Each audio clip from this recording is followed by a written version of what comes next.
Sorti en 2019, Avengers Endgame a été l'événement cinéma de 2019. Le film a explosé tous les records à sa sortie et a délogé Avatar après 10 ans de règne. Et aujourd'hui, j'ai décidé de revenir sur son incroyable box-office, vraiment le plus gros succès mondial. On va commencer par son budget, entre 300 et 356 millions de dollars selon les sources. C'est à peu près le même budget que le précédent volet sorti en 2018, Infinity War, 325 millions de dollars selon les sources. Le film a aussi coûté très cher en marketing. Le budget promo de Endgame serait de 200 millions.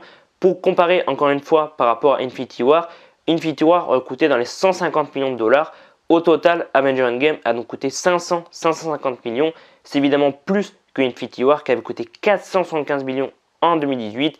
Endgame fait donc partie des films à gros budget. On passe maintenant au box-office domestique, 858 millions de dollars. C'est le plus gros succès de l'année devant Le Roi Lion, 543 millions et Star Wars 9, 515 millions. C'est le deuxième plus gros succès au box-office domestique derrière Star Wars 7, 936 millions. Et c'est aussi le leader des films MCU devant les 700 millions de Black Panther et les 678 de Infinity War. On passe au box-office français, 6,9 millions d'entrées, un record pour le MCU puisque aucun n'avait passé les 6 millions d'entrées. Infinity War, sorti un an avant, avait réalisé 5,1 millions d'entrées et Endgame est donc le premier à déloger la trilogie Spider-Man de Sam Raimi qui se situe entre 5,3 et 6,4 millions d'entrées. Au classement, Endgame se situe sur le podium à la 3e place derrière La Reine des Neiges 2, 7,4 millions d'entrées et Le Roi Lion, 10 millions d'entrées. Au box-office international, Avengers Endgame récolte 1,93 milliard de dollars, ce qui en fait le deuxième plus gros succès à l'international derrière Avatar qui a récolté lui en 2009 à sa sortie, enfin entre 2009 et 2010, 2,08 milliards de dollars. Le film a surtout cartonné au Royaume-Uni 114 millions, Corée du Sud 105 millions, Brésil 85 millions, Mexique 77 millions, Allemagne 63 millions, France 62 millions, en Inde 61 millions, mais aussi en Chine où le film a cartonné avec 614 millions de dollars, presque aussi bien qu'au box-office domestique. Au box-office mondial, Endgame a donc récolté 2,79 milliards de dollars. C'est un record et Endgame est donc devenu en 2019 le plus gros succès de tous les temps après qu'Avatar ait régné 10 ans. Comme j'ai dit en intro, Avatar avait réalisé 2,78 milliards de dollars à l'époque avant qu'Avatar ne repasse en début d'année 2021 suite à sa ressortie en Chine.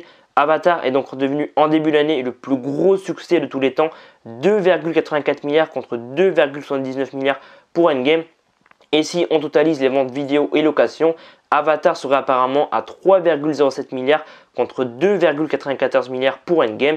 Mais ce n'est qu'une question de temps avant que Marvel ressorte le film pour récupérer la première place à Avatar et James Cameron. Avatar et Avengers Endgame se chamaillent donc la première place, mais il ne faut pas oublier que autant On Emporte le Vent est souvent cité comme un plus grand succès par rapport aux deux précédents qui apparemment ont récolté 3,4 milliards de billets verts, mais pas comparable par rapport à un film de 1939, un autre de 2009 et un autre de 2019. Et pour finir, avec un budget d'environ 500 millions de dollars, 858 millions côté domestique, 1,3 milliard à l'étranger, dont 614 millions en Chine, le bénéfice net pour Disney et Marvel serait de 900 millions de dollars selon Deadline ou 600 millions de dollars selon d'autres. Vous l'avez compris, Endgame a cartonné en 2019. Et voilà, c'est la fin de la vidéo et donc la fin de cette nouvelle émission Let's Talk raboté sur Avengers Endgame. Retour sur l'incroyable box-office de Avengers Endgame.